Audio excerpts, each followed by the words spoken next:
Bienvenidos y bienvenidas de regreso. Continuamos con el foro. Ahora, acompáñennos en el espacio presentado por Statkraft, llamado Activismo Empresarial Construyendo Institucionalidad.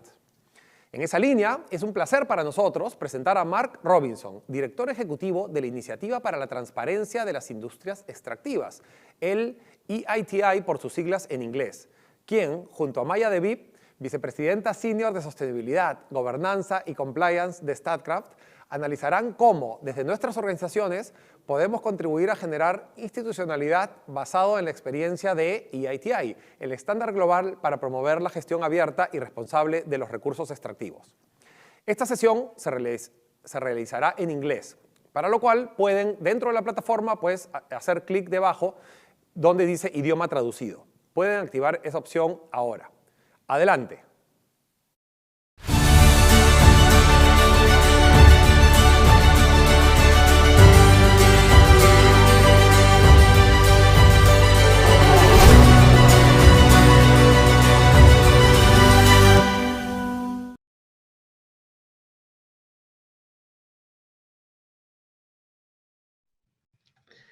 Hello, everyone. My name is Maya DeVip. I'm a Senior Vice President at a renewable energy company called Statkraft, where I'm responsible for sustainability and governance topics. We are present in 17 countries around the world, and we have a large portfolio of hydropower assets in Peru as well. So it's a pleasure to be speaking with you today. I'm here with Mark Robinson, the Executive Director of EITI, the Extractive Industries Transparency Initiative. It is an international organization responsible for promoting good governance in sectors such as oil, gas, and mining through a common reporting standard.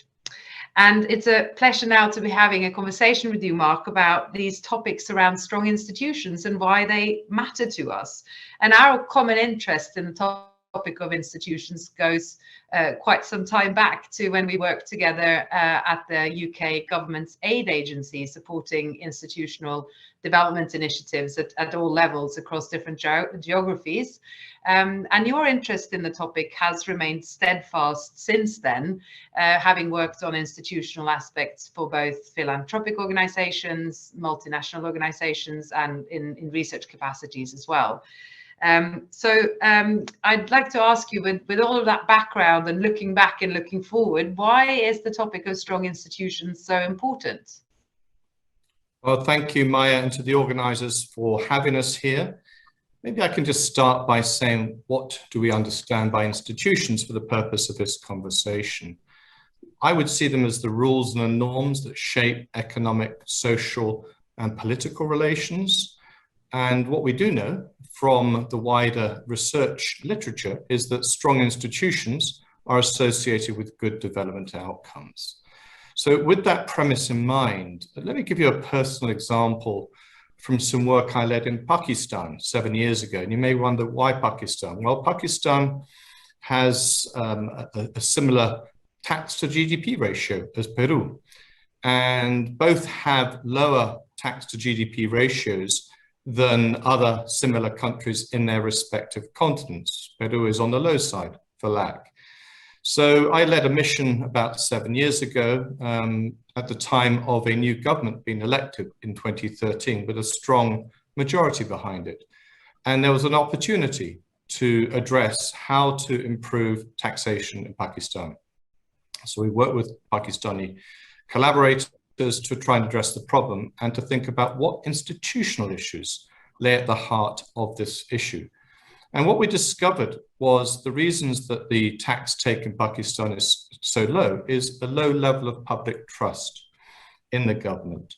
Often there were special exemptions for those with interests who could have political influence, and they got special arrangements which were not transparent to Parliament.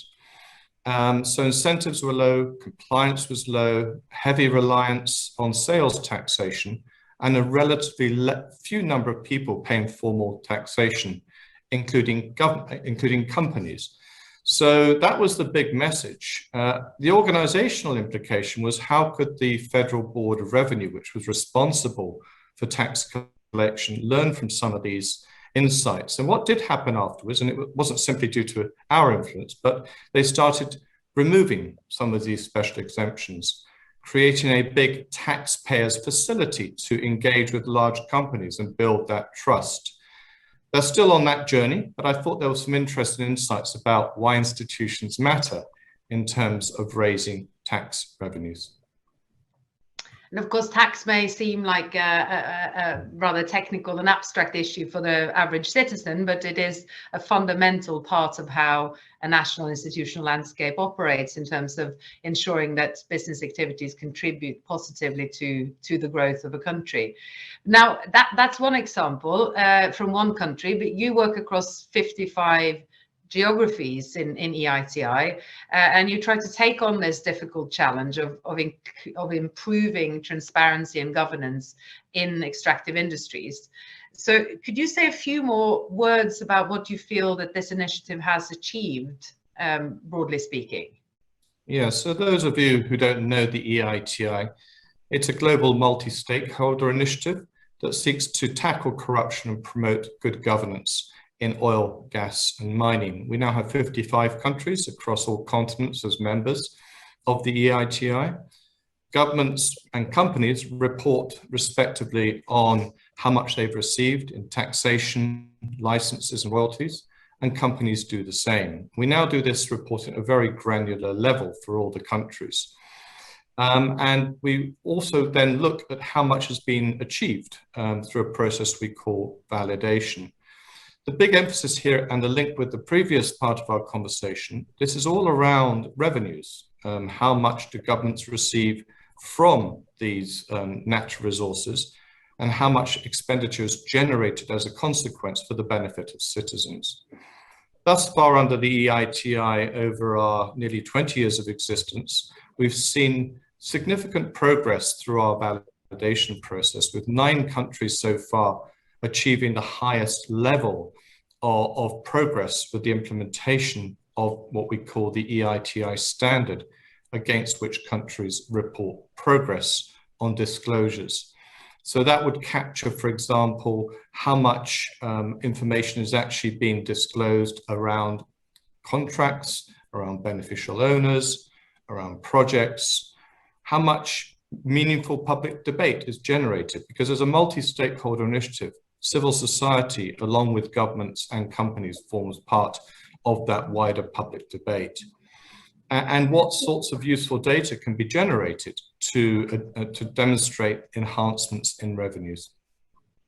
And can I just ask you, Mark, to in terms of trying to break it down for in even simpler terms, why is it important to have this information in the public domain about the contracts that are signed between large companies and governments and the types of transfers that take place?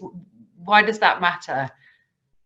Because it matters because any significant discrepancies could be identifying resources going to the wrong places. It identifies the risk and practice around corruption. So just take contract transparency, which is a relatively new requirement between governments and companies. In the past, most contracts in most countries we work in were not in the public domain. So that could give rise to all sorts of corrupt practices, special favors, patronage. From January this year, all those contracts have to be put in the public domain as a mandatory requirement in the 55 EITI countries. So that's just one example of one part of the EITI standard that can have that powerful effect. And could you say a few words, since we have an audience here of people in Peru and interested in Peru, what's the experience with Peru so far in the initiative? Well, Peru was one of the very early adopters of the EITI back in 2007.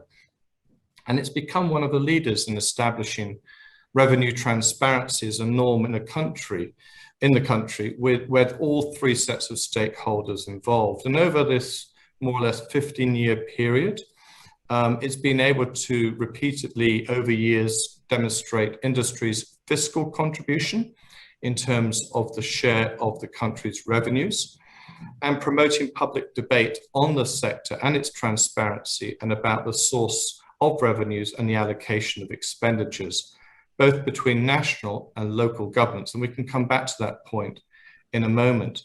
And the media has covered much of that extensively.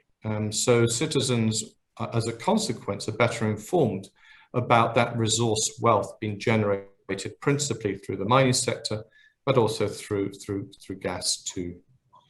And maybe I should also then say a word, Maya, about local governments. Peru is one of those governments in the EITI that actually does devolve a significant share of resources to local governments. 50% of mining revenues go down to the local level. And that's really important because, of course, citizens then can see the real value of the wealth transferred to the local level. And I was myself in Piura almost 2 years ago now, where I witnessed how this plays out in practice.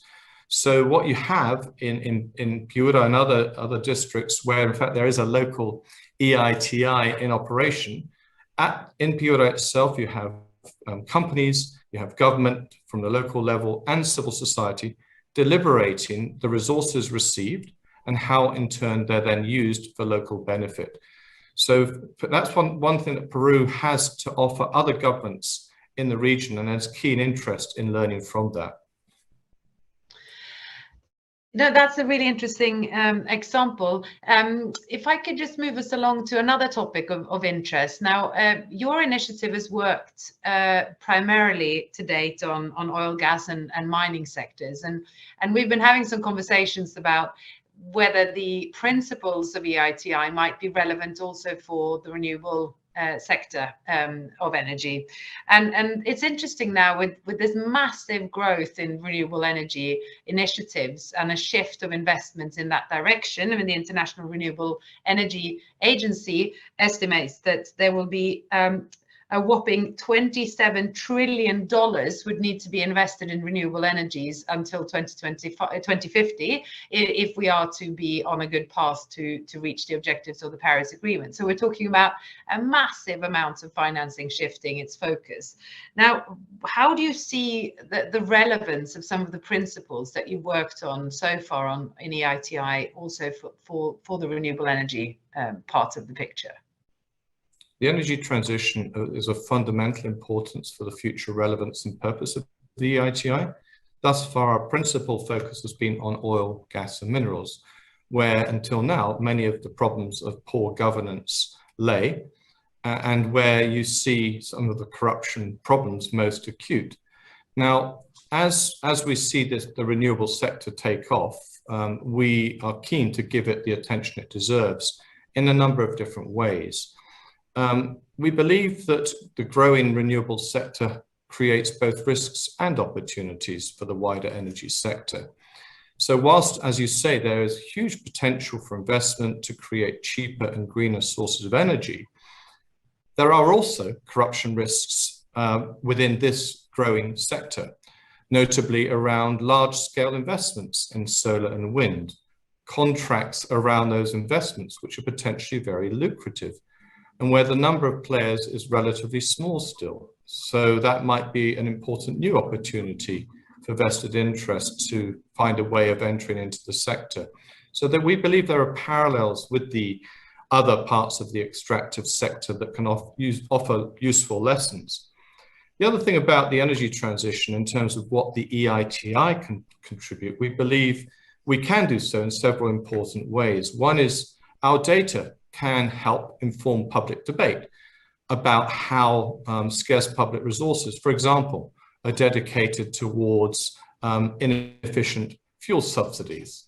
And that in itself, the subsidy regime is critical to the success of the renewable sector going forward.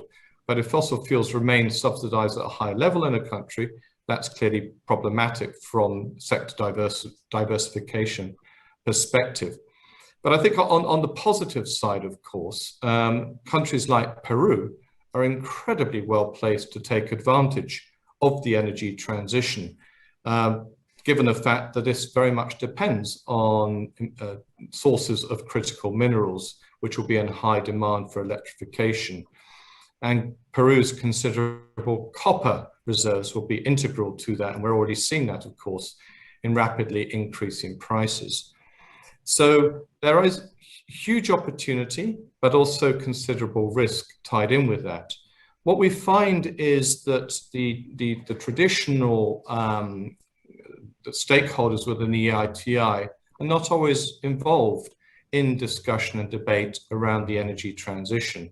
Sometimes it happens in a very different part of a government. On the one hand, you might have mining and oil ministries having a conversation about the future potential in that sector, totally delinked from conversations about the energy transition or about climate and a country's obligations under the Paris Agreement. So another role that we play at the EITI is to foster public debate about the longer term implications of the energy transition and how a country is positioned to benefit from that, as well as identify some of the risks of that transition. Just to pick up on a few of the things you said, Mark, I think that this recognition of let's say the importance of institutional strength and the flip side, the risks related to the lack of sufficiently strong institutions and governance frameworks in the context of the green transition is definitely something that we see from a practical company perspective as well. We do observe examples, unfortunately, in the sector globally of money laundering, a lot of activities in tax havens. There are questions around tax evasion. There are definitely questions around contributions to local communities and how that is structured, and perhaps a less mature framework around that compared to more established sectors. And we see that in order for our investments to work in the way that we want and for projects to be successful, we depend on that institutional strength, both at a local level for the purposes of successful and positive community collaboration initiatives. We definitely depend on local institutions at government level and at the national level for the level of transparency and predictability that is needed for growth. So I think it's definitely an important item, and I personally am concerned that with such a rapid growth in this sector, there may be examples of us stumbling somewhat in terms of getting these institutional aspects addressed properly and at an early enough stage. So one perspective to share in this regard, and taking our conversation back to institutions, is there's some really important evidence that has come out from one of our collaborating entities, the International Council on Mines and Minerals, the ICMM. Just last month produced a progress report looking at the importance of institutions in mining dependent countries, of which one was Peru. And that finds very strong evidence behind showing how strong institutions support positive sustainable development outcomes. And given that mining dependent countries ought to be well positioned to profit from the energy transition, institutions are fundamental. However, we also know the reverse holds true, as that report found. Weak parliamentary oversight, ineffective laws, constraints on the media, elements of poor governance, and weak institutions can undermine the potential that mining dependent countries have for fostering more rapid sustainable development and by building on the opportunities presented by the green transition. That's very interesting, and I wonder, with that backdrop in mind, what thoughts do you have around what this means in the context of Peru? What might be important aspects to consider and focus on, both for established industries that you've been working on to date, but also for renewable energy activities and other sectors?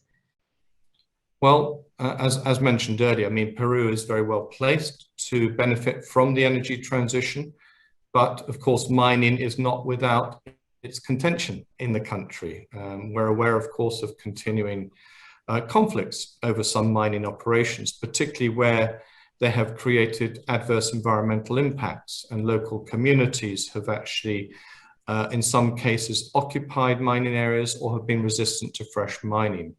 So there is a narrative about mining in Peru that needs to be fundamentally addressed, if indeed it's going to grow in the future in response to the energy transition. And private companies have a key role to play in that regard in terms of ensuring that they operate in a manner that actually mitigates that kind of risk, that respects local community needs, that is committed to social transfers and environmental cleanup operations. So there is huge potential for using EITI to support oversight of environmental management when it comes to mining operations. It's now part of the standard for countries to be able to report on precisely that. We do know, though, that one of the main obstacles has not only been local community buy-in, but also weak institutions at the local level. And I mentioned earlier that the EITI now has a presence in 6 different regions of Peru. I won't read them all out, but they have been established to try and enhance local community oversight and to support local government capacity, both of which can be harnessed to address some of those risks in mining projects at the local level. You asked also about mining companies. Let me just say a word about expectations there. All mining companies, both domestic and international, are part of an association in Peru, which has significant capacity, it has significant influence in a policy sense in the country. Those members of the EITI have enormous opportunities to be able to demonstrate their stronger commitment to those aspects of the EITI standard, to show how the standard in terms supports better governance in the sector and addresses some of those risks around environmental mismanagement and corruption. Those are really interesting reflections, and there's one thing you talk about which I think particularly resonates with our experience, and that is the importance of, I mean, we're seeing these things in combination with each other, that the institutional strengths cannot be developed short-term nor in isolation. So to look at how community institutions interplay with local governmental institutions and how you can support that in a longer-term perspective, I think is a really important question. And there's a lot of research coming out in recent years pointing to a bit of a risk with companies opting for short-term opportunistic investments in these types of issues, an in and out sort of approach that you invest in some activities to cover a particular risk at a particular time. Whereas I think what our experience has been, not just in Peru but also in other countries, is that you really need to be committed to that longer game of supporting and interacting with institutions at different levels. It takes time and it takes trust, and it's not something that is done overnight. So I think for these sectors that are present in a locality for a long period of time and number of years, that focus on the longer term institutional growth and trying to find ways of making that happen, as opposed to perhaps selecting some of the more visible and easily promotable activities, is something that is worth considering in this regard. Clearly, and therefore for Peruvian companies to demonstrate their commitment to upholding the rule of law, to transparency in their operations, to comply with the EITI requirements on contract transparency, all of those things will go a very long way, Maya, to achieving exactly what you've suggested. And the fact that so many companies have a long-term local presence gives them exactly that niche on which they can then practice those principles at the local level and demonstrate to communities and give communities that confidence that they are there not just to extract the resources, but in return, the resources generate wealth, which is available for support in critical local needs. And if there was one particular example you'd like to mention where you've seen sort of companies go above and beyond, maybe in Peru or somewhere else, is there an example you might share with us where you see a company really embracing that wider responsibility in a way? Well, even if you can't name them. Without naming specific companies, nearly 70 companies support the EITI worldwide, both multinationals, large domestically based companies. But one of the things they all share is a commitment to beneficial ownership transparency, identifying the real owners of those companies. So that's the ownership structures are clear, transparent, and evident. That's a shared commitment. And increasing numbers of our countries are making real inroads on this, and therefore turning essentially a commitment into really practical actions and making that information available to citizens to show who the real owners are of their companies. Yeah, that's very helpful.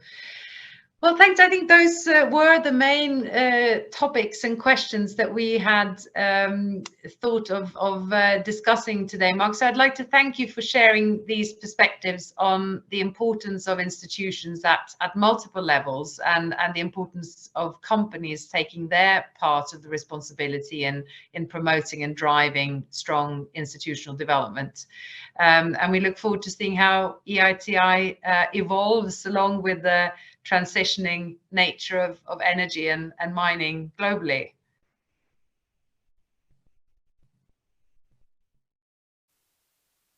Muchas gracias a Statkraft y pues a Maya y a Mark que nos han, la verdad, permitido entender y aprender mucho más sobre la industria extractiva. La gran conclusión es que esta es una industria que es sostenible, que con el compromiso de los accionistas, de las comunidades y de los reguladores se puede hacer una industria sostenible ambientalmente para las comunidades.